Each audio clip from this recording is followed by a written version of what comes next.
Good morning. My name is Brianna, and I will be your conference operator today. At this time, I would like to welcome everyone to the Mastercard Incorporated Q4 and full year 2023 earnings conference call. All lines have been placed on mute to prevent any background noise. After the speaker's remarks, there will be a question and answer session. If you would like to ask a question during this time, simply press star followed by the number 1 on your telephone keypad. Please only press star 1 once to queue up for a question, as pressing star 1 multiple times may affect your position in the queue. If you would like to withdraw your question, press star 1. Thank you. Mr. Devin Corr, Head of Investor Relations, you may begin your conference. Thank you, Brianna. Good morning, everyone, and thank you for joining us for our fourth quarter 2023 earnings call. With me today are Michael Miebach, our Chief Executive Officer, and Sachin Mehra, our Chief Financial Officer. Following comments from Michael and Sachin, the operator will announce your opportunity to get into the queue for the Q&A session. It is only then that the queue will open for questions. You can access our earnings release, supplemental performance data, and the slide deck that accompany this call in the Investor Relations section of our website, mastercard.com. Additionally, the release was furnished with the SEC earlier this morning. Our comments today regarding our financial results will be on a non-GAAP, currency-neutral basis unless otherwise noted. Both the release and the slide deck include reconciliations of non-GAAP measures to GAAP reported amounts. Finally, as set forth in more detail in our earnings release, I would like to remind everyone that today's call will include forward-looking statements regarding Mastercard's future performance. Actual performance could differ materially from these forward-looking statements.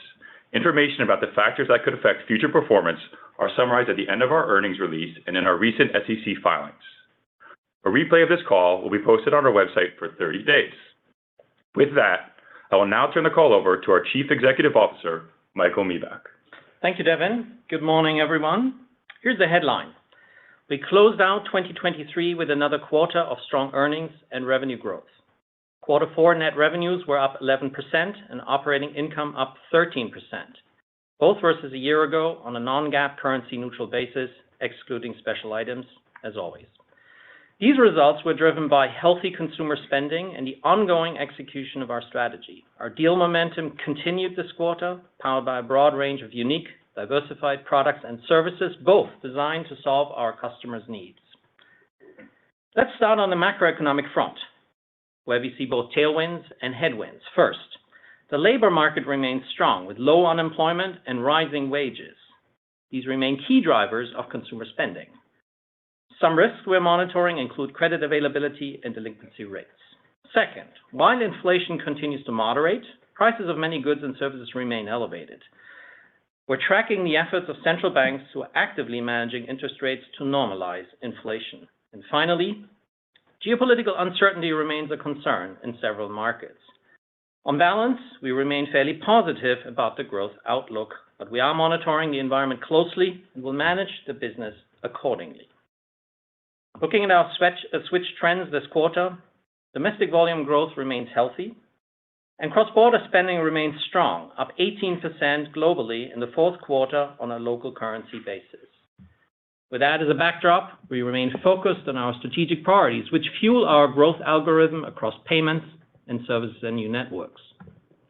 In payments, our growth algorithm consists of 5 key areas.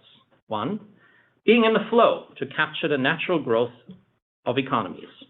2, accelerating the secular shift to electronic payments across both spend and transactions. 3, further penetrating the addressable market in new flows. And 4, growing market share. And 5, optimizing our customer portfolios for performance. Economies are growing, and that's not in our control. However, we are executing on the rest. Building on that, the runway for the secular shift is substantial. We are accelerating it by scaling acceptance, enhancing the user experience for digital transactions, and driving adoption in new sectors and new use cases. In 2023, we added millions of new acceptance locations worldwide. This growth has been aided by scaling our tap on phone and cloud commerce capabilities. We're now live in over 80 markets.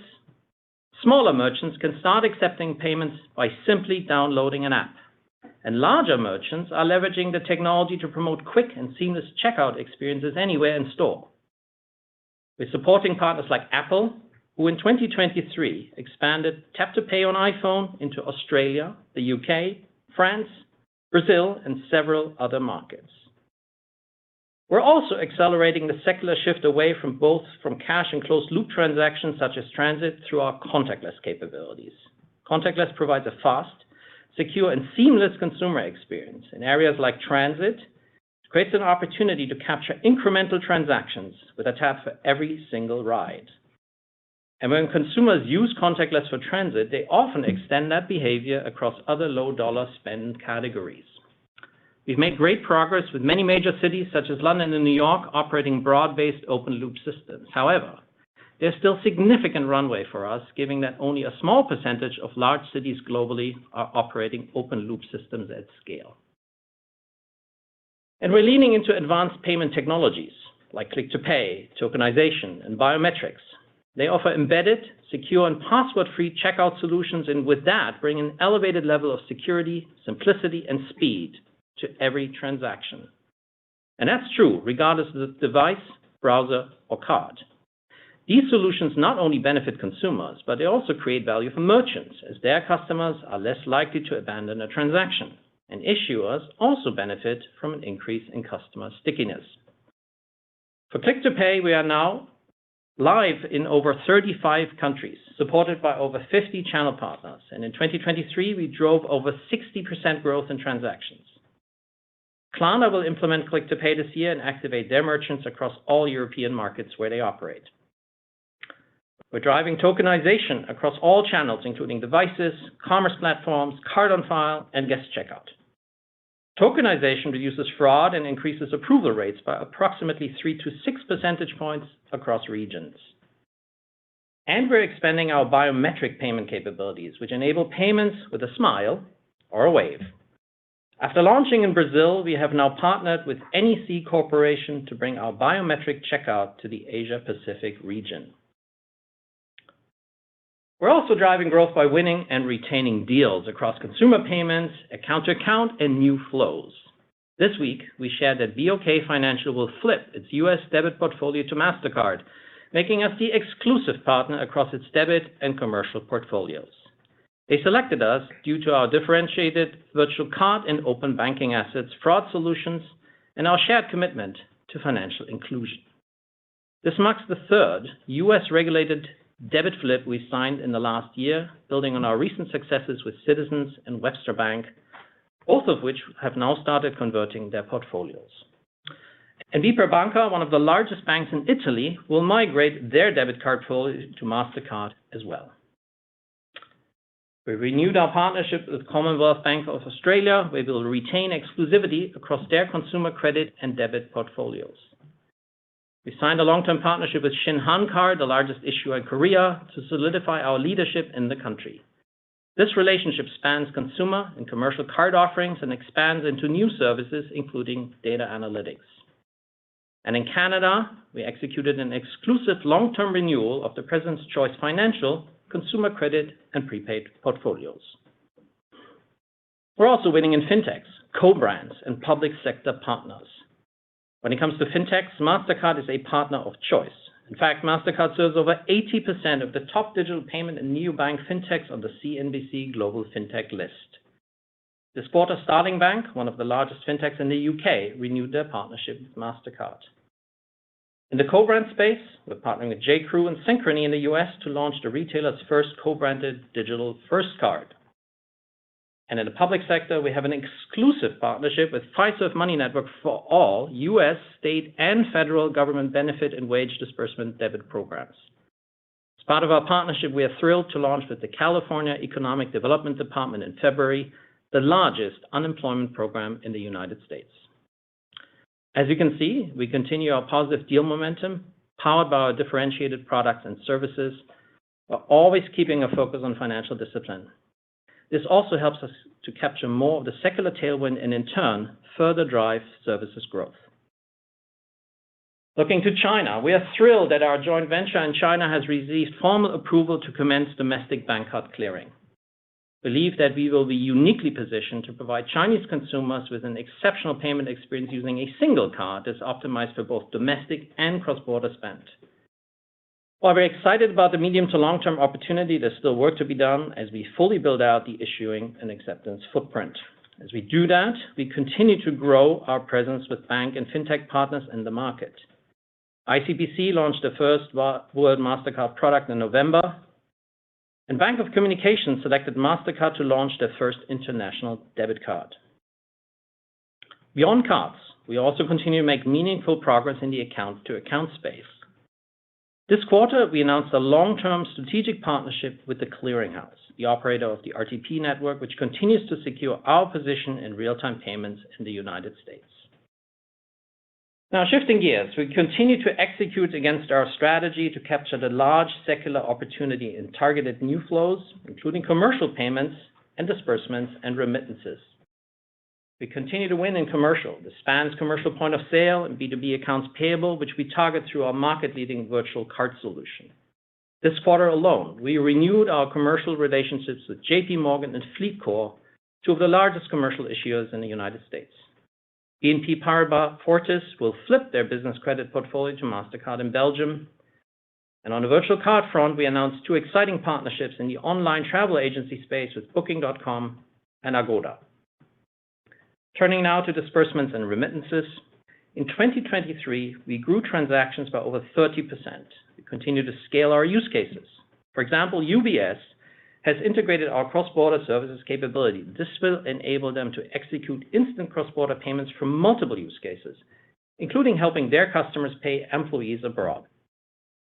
In addition, we also partnered with Alipay to establish them as a cross-border payments receiving institution in China.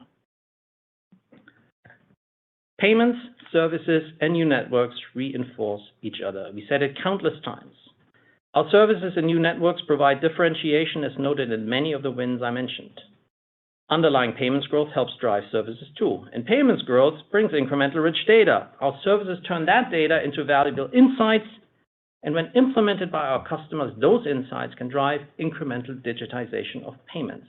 In turn, this generates even more data, more transactions, more need for fraud tools, and the powerful cycle continues.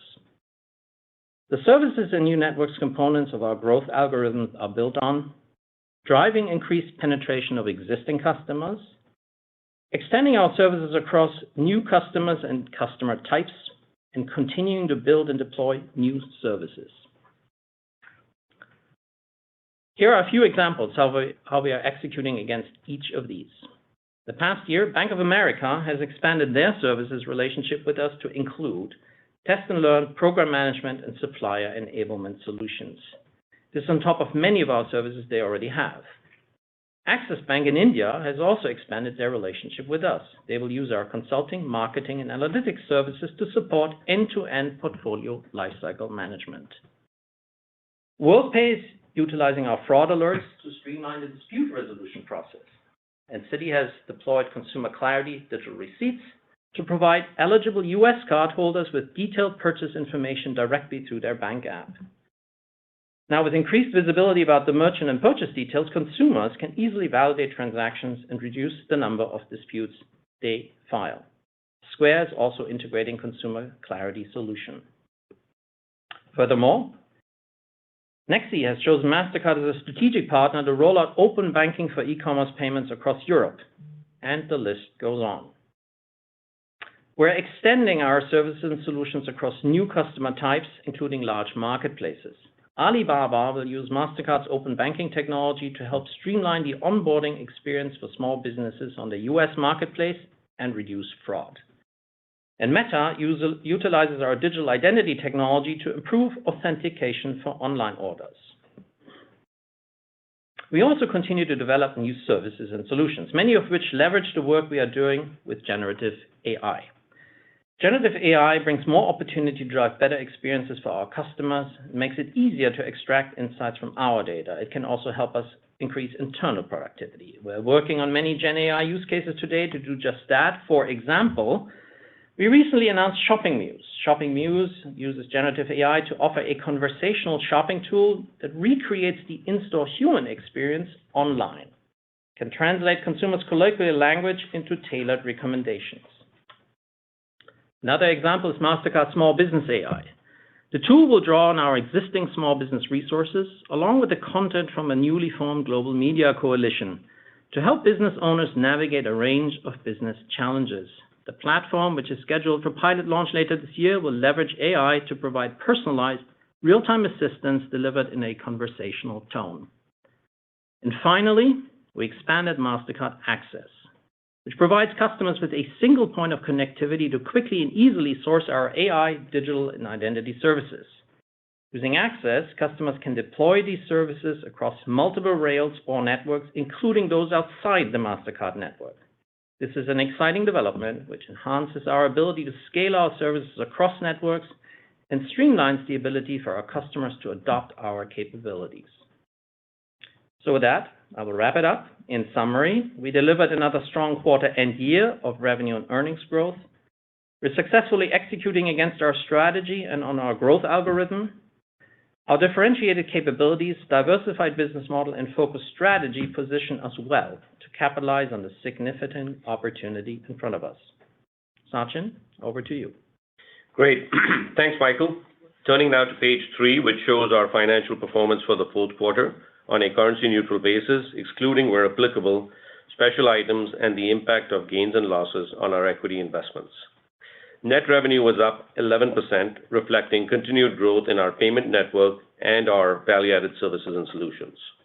Operating expenses increased 9%, including a minimal impact from acquisitions. And operating income was up 13%, including a minimal impact from acquisitions. Net income and EPS increased by 15% and 18% respectively, both reflecting the strong operating income growth as well as a non-recurring tax benefit recognized in the fourth quarter. EPS was $3.18, which includes an 8-cent contribution from share repurchases. During the quarter, we repurchased $1.8 billion worth of stock and an additional $586 million through January 26, 2024. So let's turn to page 4, where you can see the operational metrics for the fourth quarter. Worldwide gross dollar volume, or GDV, increased by 10% year over year on a local currency basis. In the U.S., GDV increased by 4%, with credit growth of 5% and debit growth of 3%. Outside of the U.S., volume increased 13%, with credit growth of 13% and debit growth of 12%. Sequentially, the debit growth rate was primarily impacted by the lapping of the NatWest portfolio migration in the UK. Overall, cross-border volume increased 18% globally for the quarter on a local currency basis, reflecting continued strong growth in both travel and non-travel related cross-border spending. While this is sequentially lower versus Q3, this is primarily due to tougher comps as we continue to lap the cross-border travel recovery from last year. Turning to page 5, switch transactions grew 12% year over year in Q4. Both card-present and card-not-present growth rates remained strong. Card-present growth was aided in part by increases in contactless penetration, as contactless now represents approximately 65% of all in-person switched purchase transactions. In addition, card growth was 8%. Globally, there are 3.3 billion Mastercard and Maestro branded cards issued. Turning to slide 6 for a look into our net revenues for the fourth quarter discussed on a currency-neutral basis. Payment network net revenue increased 7%, primarily driven by domestic and cross-border transaction and volume growth, and also includes growth in rebates and incentives. Value-added services and solutions net revenue increased 17%, primarily driven by strong growth in our cyber and intelligence solutions, driven by the growth in our underlying drivers and the continued scaling of our fraud and security solutions and our identity and authentication solutions. In addition, we saw strong growth in our marketing, data analytics, and consulting services, as well as our loyalty solutions. This was partially tempered by slower relative growth in our other solutions. Now let's turn to page 7 to discuss key metrics related to the payment network, again described on a currency-neutral basis unless otherwise noted. Looking quickly at each metric. Domestic assessments were up 7%, while worldwide GDV grew 10%. The difference is primarily driven by mix. Cross-border assessments increased 21%, while cross-border volumes increased 18%. The 3 PPT difference is primarily due to favorable mix. Transaction processing assessments were up 10%, while switch transactions grew 12%. The 2 PPT difference is primarily due to lower revenues related to FX volatility versus the prior year. Other network assessments were $251 million this quarter.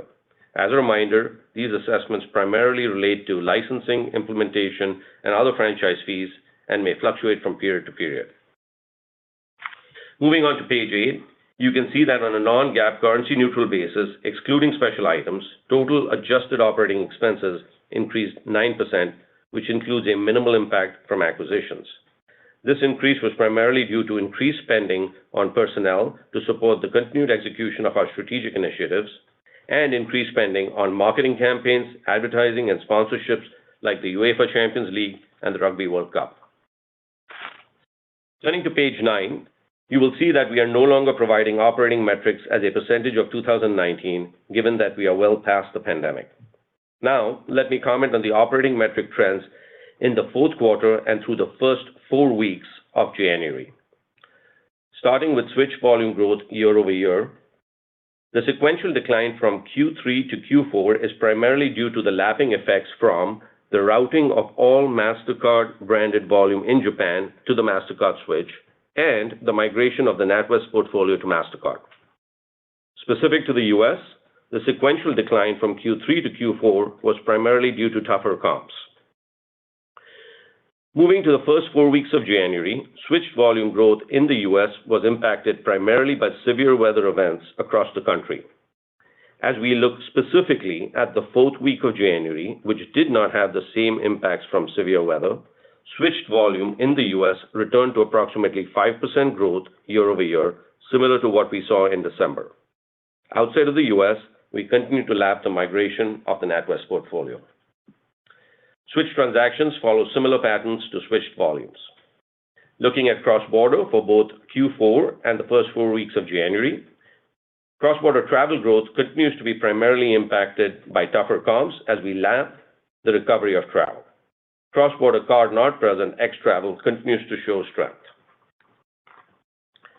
Turning now to page 10, I wanted to share our thoughts on fiscal year 2024. Let me start by saying our business fundamentals remain strong. We continue to grow through a combination of healthy consumer spending, new and renewed customer agreements, continued secular shift from cash to card, and strong growth across our service offerings. In short, as Michael said, we are executing on our strategy and realizing the benefits from our growth algorithm. Overall, we remain fairly positive about the growth outlook.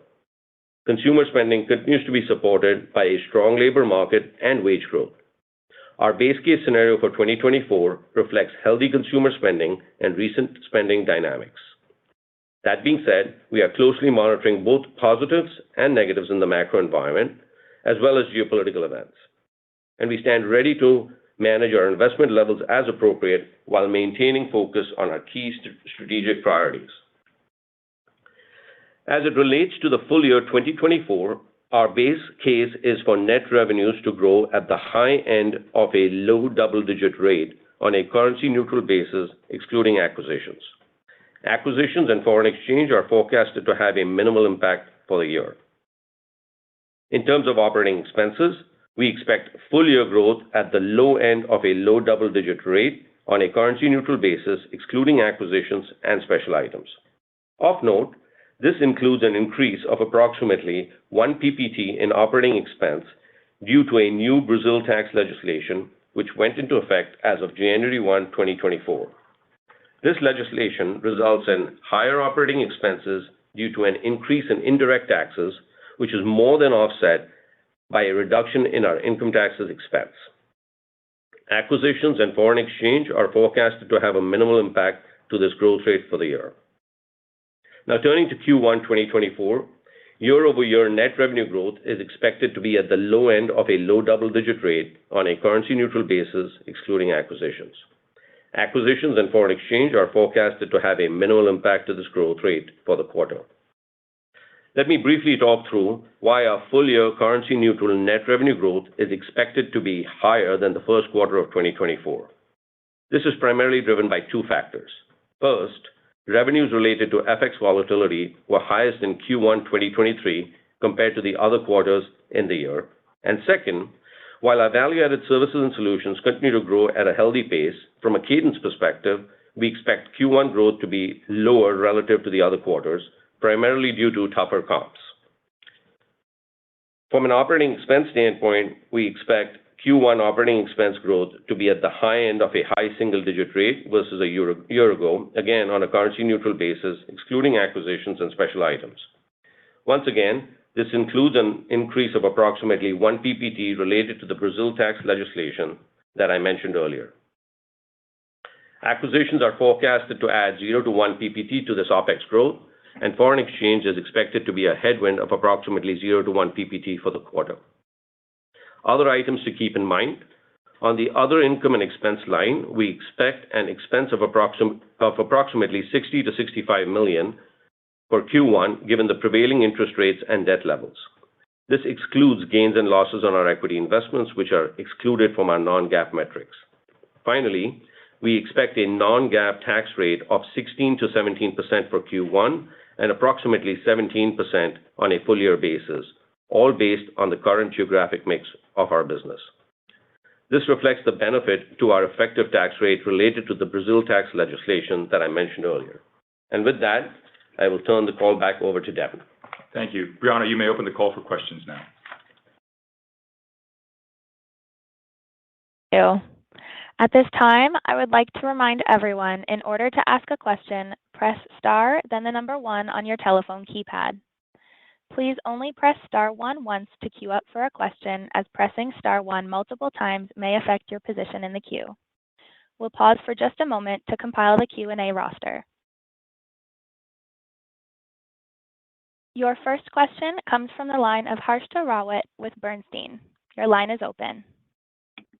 Hi, good morning. I want to ask about U.S. card volumes. So weather aside, the growth has decelerated a bit to mid-single-digit levels versus what we've seen in the last 5 to 10 years, especially if we compare that to PCE. So how should we think about kind of a normalized card volume growth in the U.S.? Or is there simply more runway on number of transactions? So that's the metric we should be watching. And also, just as a follow-up, can you also comment on Reg II impact on U.S. volumes? Thank you. Sure, Harshita. Let me take both those questions. First, on Reg II, let me just kind of share with everybody that from a Reg II standpoint, we haven't seen any material impact come through as far as what we've seen so far in the data. Obviously, we'll keep a close eye on it as the year progresses, but nothing to actually report from any sort of material impact. On your question around U.S. card volume growth, look, at the end of the day, here's the way we think about it, right? We continue to believe that in the U.S., there remains a decent amount of secular opportunity, both from a volume standpoint and from a transaction growth standpoint. In addition to that, as you know, business models are evolving, spending behaviors are changing, and that creates greater opportunity from a volume and a transaction standpoint. But more specifically, what I tell you is the following, which is as it relates to the U.S. We've got to kind of think about what's going on with PCE and what the impact of inflation is in the PCE numbers relative to where it's taking place, i.e., is it taking place in carded volumes or is it taking place in non-carded categories of spend?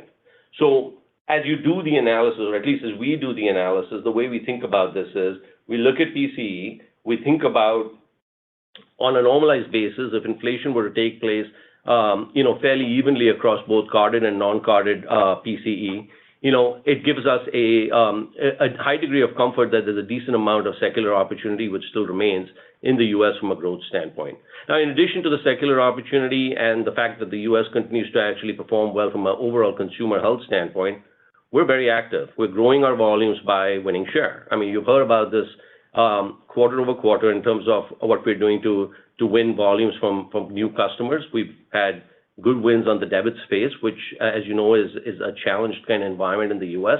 Overall, I tell you from the U.S. standpoint, it continues to be a very important market, one which is going to be a decent contributor to our growth, driven by the PCE growth component, the secular shift, as well as share. And again, all I'm talking about is on the card payment volume side of the business. Perfect. Thank you. Sure. Our next question comes from Craig Moore with FT Partners. Your line is open.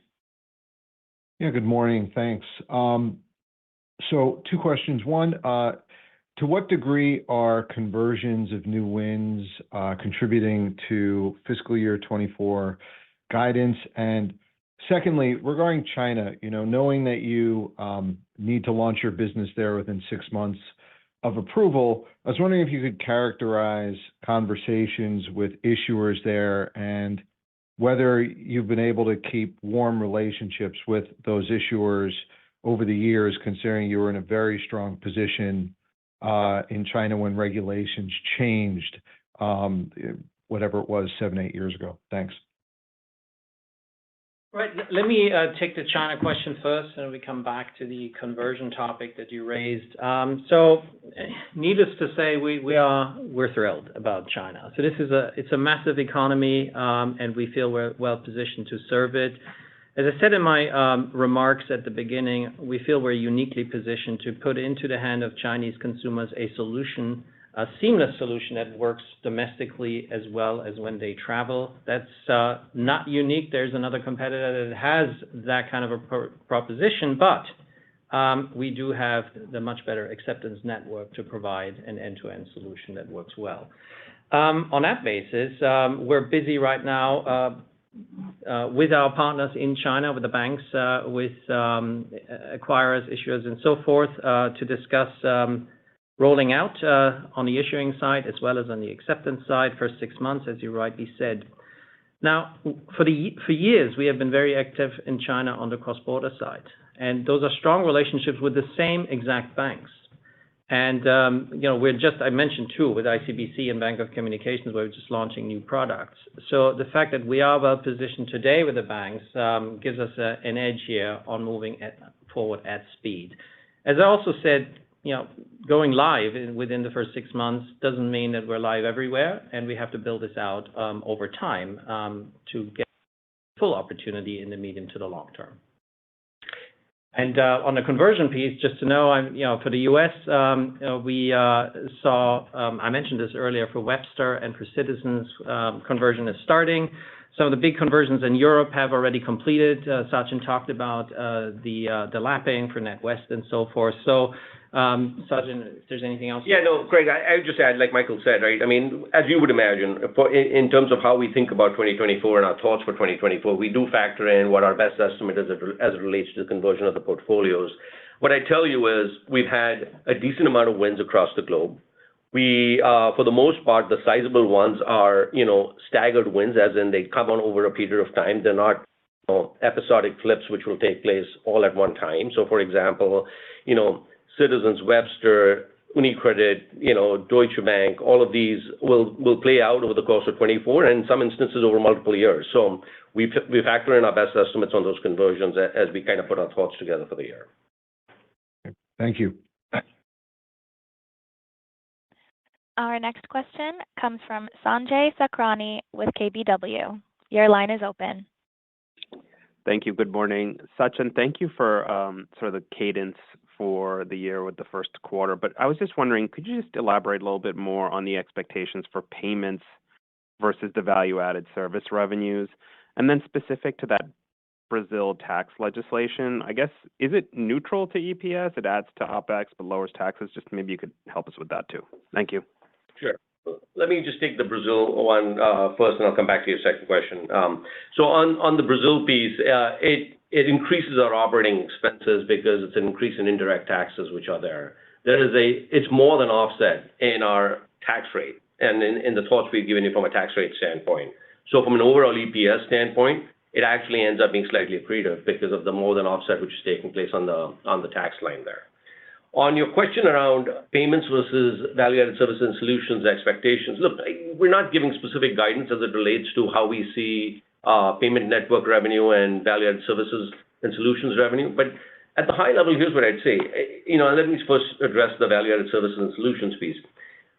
We continue to see good growth in our solutions around everything around our fraud and security solutions, our data analytics and insights.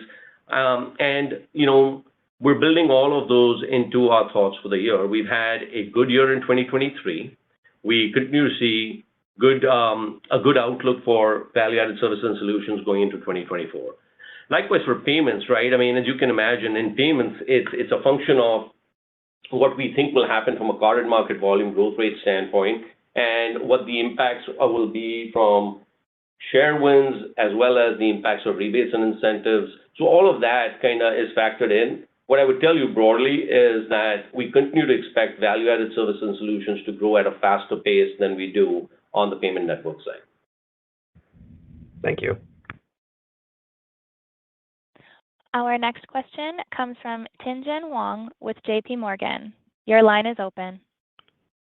Hey, thank you. Good morning. Thanks for all the detail here. Just thinking about the outlook, I think Harshita asked it as well. Just the outlook for growth between the U.S. and rest of world. Anything to call out there? Do you expect the trends observed in 23 to be different in 2024 here between the two regions? Thanks. Yeah, Tien-Tsin, honestly, I would tell you from a secular opportunity standpoint, right? I mean, we continue to believe, broadly speaking, the secular opportunity is greater outside of the U.S. than it is in the U.S. There's a good news, bad news story there. And the good news is that means we've been quite successful in driving the secular shift opportunity in the U.S., which is what you're seeing in the results come through. And again, from a bad news standpoint, there's a lower remaining opportunity on the volume side in the U.S. But if you ask me the question on a year-over-year basis, I would tell you I don't expect any meaningful shift in terms of suddenly the trajectory of how the secular opportunity is being realized between the U.S. and the rest of the world to be changing between 23 and 24. Very clear. Thank you. Our next question comes from Dan Perlin with RBC Capital Markets. Your line is open. Thanks. Good morning. I heard you call out a couple of times geopolitical concerns, and I know that there's some, 30 or 40 different elections happening around, the globe. So my question to you is, as you think about managing those potential concerns, are there certain regions where you feel like there could be pockets of more nationalistic behavior, which would be problematic, for you guys getting into those markets, or that because of election years, historically, what you've seen are that it kind of slows down adoption and some of those secular trends that you would have otherwise been able to enjoy in maybe a non-election year? So just trying to handicap what maybe some of those positives and negatives could be just geopolitically this year. Thanks. Right, Dan, you just touched on some of the key things to watch out for, but this is now no different than us monitoring fiscal monetary policy reactions by central banks and governments. So those are all things that affect consumer sentiment, potentially affect consumer spending. So we'll just have to stay close to what that is. Our discipline around these things is to do some solid scenario planning and making sure our playbook in terms of managing our financials responsibly is up to date. Certainly the last 3 years have had no shortages of such challenges, and we adapted quickly. More specifically to the points that you mentioned, elections happen regularly, so there is nothing dramatically new in 2024. And geopolitical conflicts, they've been around and they keep going, and that is something, we'll watch what is the impact on energy prices and various downstream into the broader economy. Yet again, our Economics Institute is keeping a focus on that. So nothing very specific. That's why we kept it relatively high level. But, these days, one has to just take a look left and right all the time. Understood. Thank you. Your next question comes from Darrin Peller with Wolfe Research. Your line is open. Hey, guys. Thanks. It's good to see the value-add services solutions accelerate. I think it went back to 17% from 14%. Maybe you could just revisit that for a minute in terms of, I know you sounded confident that that should sustain strong growth relative to the business. And so maybe just revisit the drivers of that and what gives you the confidence that sustains. And really just overall, what's if you sort of rank the top items in that category? Thanks. Right. So let me kick off on that. If you split out the value-added services here, you have our other services, which Sachin touched on earlier, for example, our real-time payment assets and things like that. The things that we have historically focused on here in this space is our cyber and intelligence solutions, fraud solutions, and the data insights and analytics solutions. So if you think about how that flywheel talks about, I talked about the powerful cycle earlier on. So more payments that need to be kept safe, more payments through more data, which drive more data analytics inside. That is the underlying kind of secular trend, which is pretty closely related to the secular shift as well. So that is the baseline of growth here. And then you look at some of the more specific growth drivers here. For example, in data analytics, in that group, we also have our personalization solution. So everybody's trying to engage their consumers at this point. That is on the banking side, it's on the merchant side, and here coming in with a solution that provides the right offer through the right channel at the right time to drive through that clutter. We have the #1 personalization company that we acquired 2 years ago. That is one of the drivers. We expect some big growth there. You look at the other hand on the cyber and security solutions, digital identity. An authentication solution today, nobody likes passwords. You're in a situation where you have to end up making trade-offs between simplicity and security when it comes to digital payments. And with our technology, we find ways to go around that effectively, driving down fraud at the same time, ensure that there's low abandonment rates. So, biometric solutions, I talked about them earlier, is one of those examples. So across these two portfolios, C&I and DNS, cyber analytics and data insights, that's where we see the big growth and the big demand. Other solutions, real-time payments, we have a strong position there. We talked about this a couple of quarters ago, where we said we are in the markets in which we are, and we're driving to scale volumes. And the reference to our strategic partnership with the TCH just shows that we continue on that front. So those are kind of the key drivers that we see here. We feel this is a uniquely differentiated portfolio, and it's in great demand. That's helpful. Thanks, Ben. Our next question comes from Chris Kennedy with William Blair. Your line is open. Yeah, good morning. Thanks for taking the question. And you just talked about it, but can you give a broader update on your digital identity solutions and what your strategy is for that and how it can ultimately impact your business? Thank you. Right. So let me do that.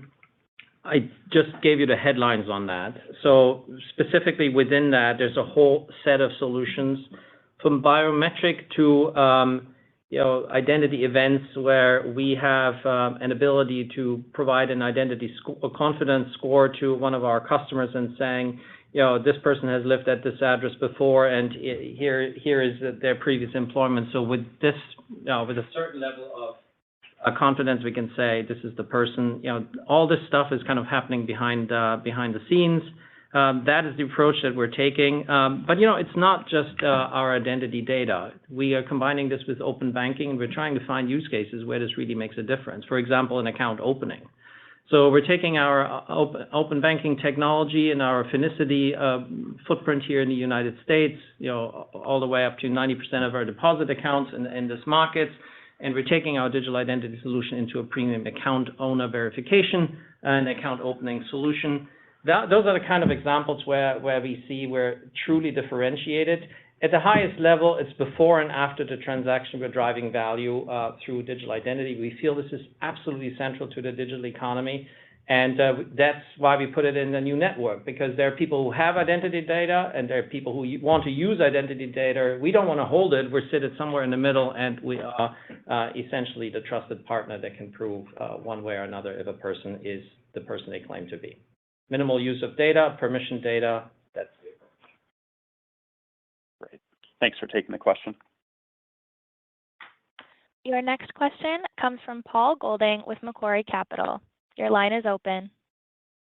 Thanks so much. I guess to touch on Finicity, since you just mentioned it, Michael, do you see this evolving more so as a value-added service and solution driver or a volume driver now that you've had it in the portfolio for some time? And then as a follow-on, just wanted to see if we could get some more color on the acceptance location growth from a regional perspective, given the strength in international volumes in the period. Thank you so much. Right.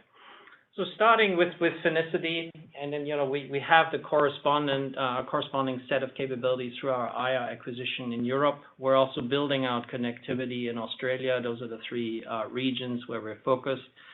And open banking does a number of things. Essentially what we see is a set of use cases here that rise to the top and everything that you could do with open banking. In the end, there's this big vision about open data where people can use their data footprint, small businesses can use their data footprint for getting access to better services. But for now, what's really rising to the top is account opening, the example that I already gave. Open banking for payments, I come to that for a moment. In a moment, open banking for lending and for small business in particular. So those are kind of the three categories that we feel are particularly relevant right now. For payments, it's really interesting. To your point, is this a volume driver? It could be.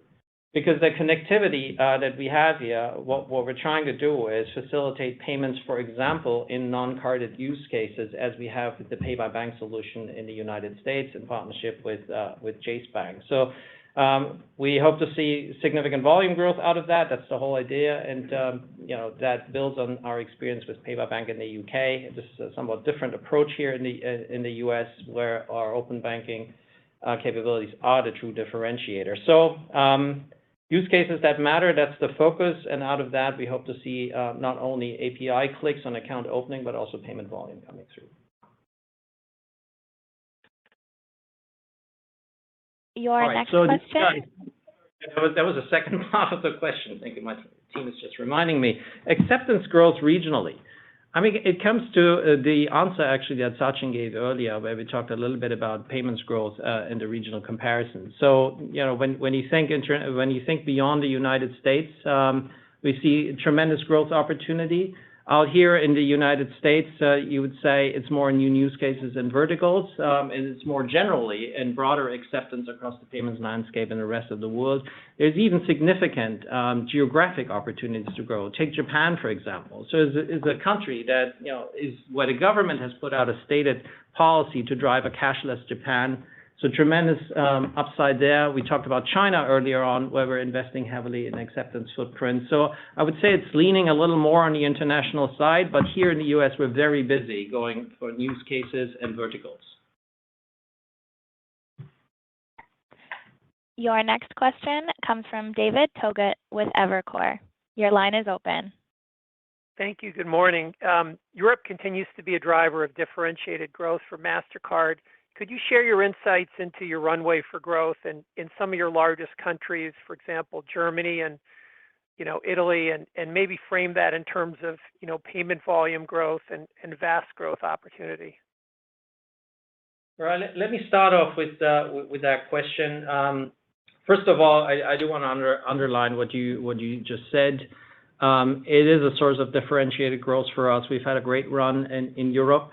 And it's a combination of share growth, but it's also driven by the ways that we find to go after the accelerated secular shift that we saw on the back end of COVID.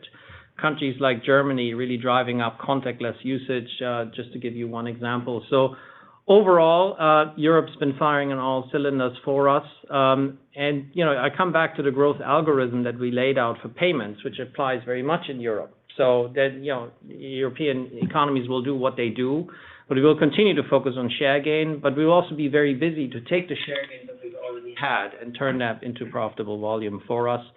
Conversions driving that. We had a question on that earlier. So that's driver number one.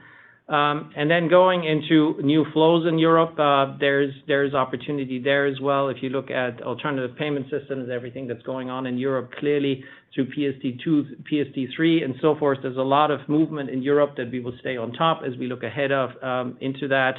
You see our differentiated assets in bill pay in the Nordics and so forth. So we have a pretty broad footprint to participate in all the drivers in Europe.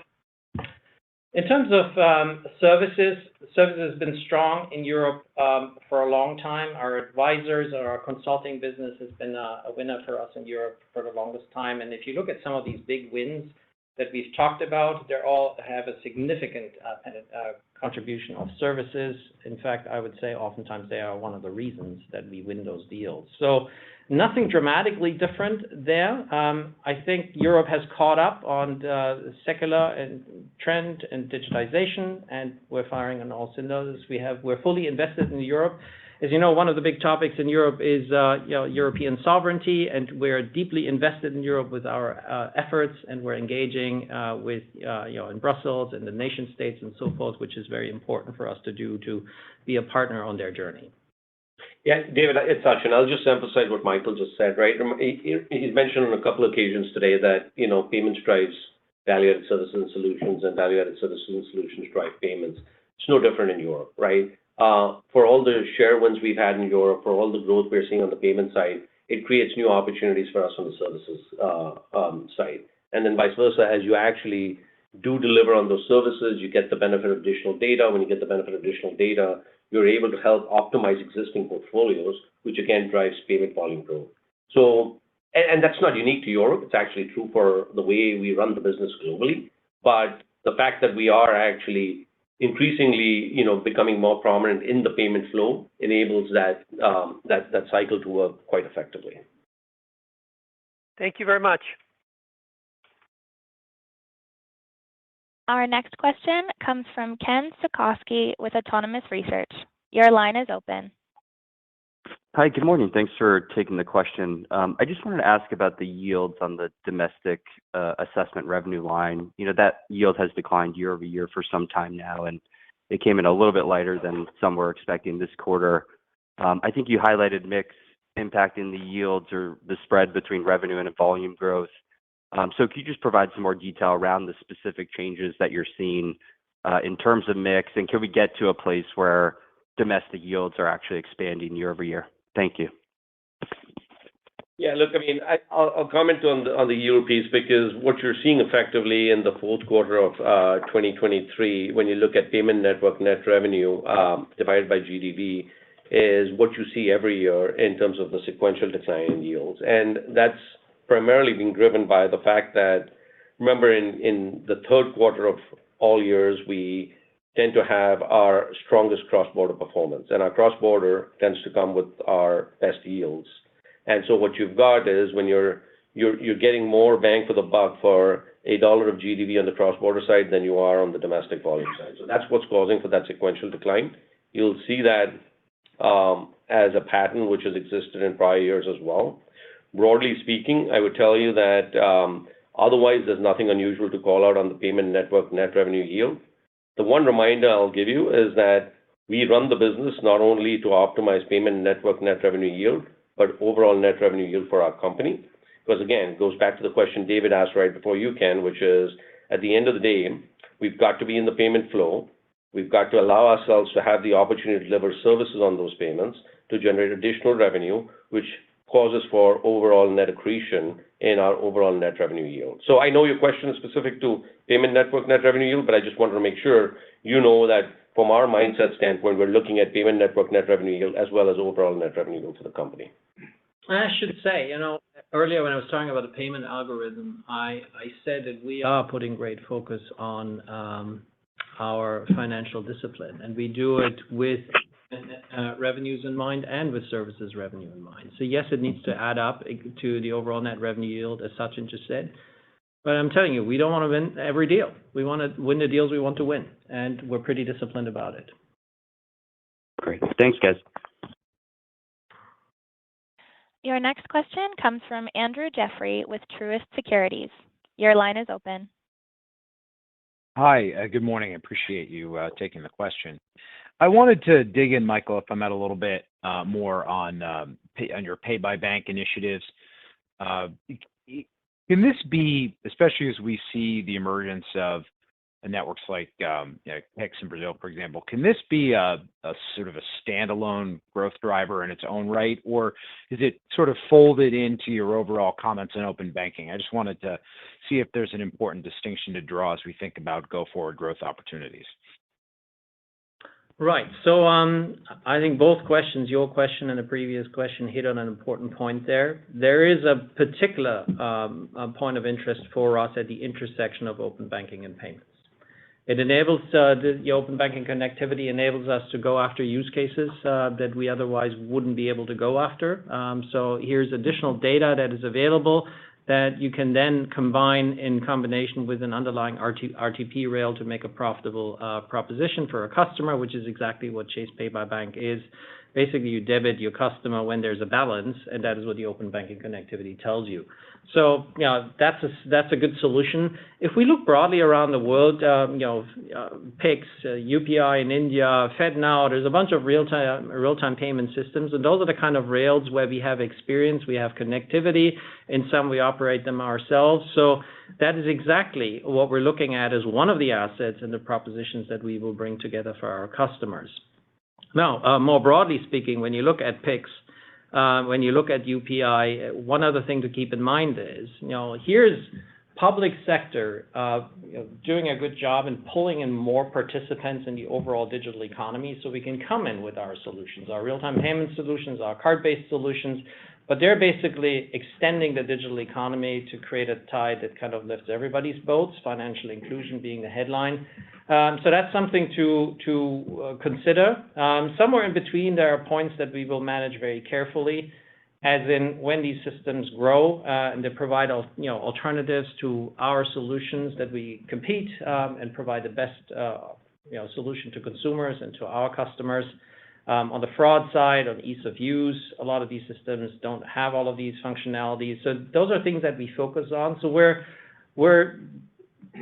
focused on providing the best choice to our customers. We don't mind the competition, but we actually see quite a bit of opportunity for us to use these rails for the open banking type of solution that you just asked about. So interesting space, and it drives the overall economic growth, digital economic growth. Thank you. Your next question comes from Trevor Williams with Jefferies. Your line is open. Great, thanks. Sachin, I was just hoping you could put a finer point on the growth algorithm within the full year revenue outlook. I know you mentioned some of the cadence dynamics with VAS and currency vault, but any help on what you're assuming for volume and transaction growth relative to the January trends, rebates and incentives, pricing, any help on those would be great. Thanks. Yeah, so look, I'm not going to give you specific kind of forecast as it relates to what we're assuming from a driver standpoint. We've kind of shared with you what our base case is, and the base case continues to assume, that, the consumer spending remains healthy, and we're reflecting the current spending dynamics from an overall kind of volumes and transaction standpoint. I think to your question on pricing, it's no different than it's been in the past. We always price based on the value we deliver to our customers, and we will continue to do that wherever it makes sense across the globe. And, we kind of have, new things which we're launching. There's new value we're delivering to our customers, and as we do that, we'll continue to price for that. On specifically the Contra question, I think the important thing to note on Contra is that at the end of the day, Contra is enabling volume growth, right? We pay incentives and rebates to our customers to bring more volume onto our network, and as we do that, we're paying for that. For the first quarter, we expect our Contra as a percentage of our payment network assessments to be, roughly similar to what you saw in Q4 of 2023. I would tell you, on a full year basis, it's going to be entirely a function of how we see deals play out, what the pipeline is. Obviously, we know what the outlook is from a pipeline standpoint. Some of that will come to fruition, some of that will not. There'll be other things which will move in and out. And so I'm not going to kind of share with you what the full year outlook is on Contra, but for Q1, I can kind of give you my thoughts, which are we expect that Contra as a percentage of payment network assessments will be roughly similar to what we saw in Q4 of 2023. Great, thanks. I think we have time for just one more, Brianna. Our last question comes from Ashwin Shirvaikar with Citi. Your line is open. Thanks. Hi, Michael, Sachin. Good quarter. I appreciate all the comments so far. My question is on real-time payments, and Michael, you did have some incremental comments there on TCH, but saw the TCH renewal. Obviously, you have a global set of capabilities here. My question is, what's the runway and what drives it? Is it the use cases rather than more countries? And then if it is use cases, what are some of the use cases that you see coming up that are exciting from a convergence perspective? Right. So, first of all, the strategic relationship here in the U.S. with the clearinghouse is important to note. Back when in 2016, 17, real-time payments really took off. This is when we invested in VocaLink, and VocaLink was a partner with the clearinghouse at the time. So, a strong and more strategic renewal here is a big statement, and it speaks to our position in real-time payments. 10 out of the top 50 GDP countries, we either operate or are providing software and services to the real-time payment system. So it's real, it's there, as the name indicates, and it's carrying a lot of volume for us in itself. That's an interesting business. But it's much more than that. It's much more than that, as we're talking to various players, including the ones that I mentioned, about new applications that come on top of that. Coming right back to the Chase Pay by Bank example, here is access to rails on one hand, and then a set of additional data that turns a simple payment that gets money from A to B to something that's a value-add payment. That is where we're going to go. And these use cases will play out in a somewhat different way. It is obviously always our interest to find global solutions, but it's also, this is a rather more geographic specifically driven space. So we'll have to see where that all lands. So we keep that in mind, which is why we're not driving into many more markets right now. We're in the most critical markets, and here we're staying very close to where that is going. But it's applications and it's scaling volumes in the markets that we're in. It's where the focus is. Thank you. Thank you very much. Thank you, Michael. Any last comments? Well, as always, thank you for your support to Mastercard. Thank you for listening to Sachin and me, and thank you to everybody at Mastercard for making all of this work. We'll speak to you in 1 quarter. It was also unusual to note this is on a Wednesday today. I don't think we ever had that before. Certainly for me, this is the first Wednesday. We'll see how we mix it up next time. Speak to you in 1 quarter. Thank you, and bye-bye. Thanks, everyone. This concludes today's conference call. You may now disconnect.